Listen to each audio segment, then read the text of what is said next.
આ ઉત્તરાયણ પતંગો ઉડાડો પ્રેમથી. આ ઉત્તરાયણ તમે પતંગો ઉડાડો પ્રેમથી, પણ તમારા જે ઉડી રહ્યા પક્ષીઓ જે આકાશની રંગબેરંગી શોભી રહ્યા હોય તેને શાંતિથી ઉડવા દો. ઘડીક તમે પતંગો ન ઉડાડો તો તમને કાંઈ વાંધો નહીં. જે કુદરતી જે સૌંદર્ય માણી રહ્યા છે એ એવા જે કુદરતી જે સૌંદર્યોને શોભાઈ રહ્યા છે એવા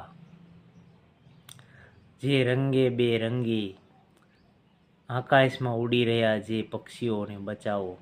આ ઉત્તરાયણની શુભકામનાઓ બધાને પાઠવી એની ખૂબ ખૂબ ધન્યવાદ.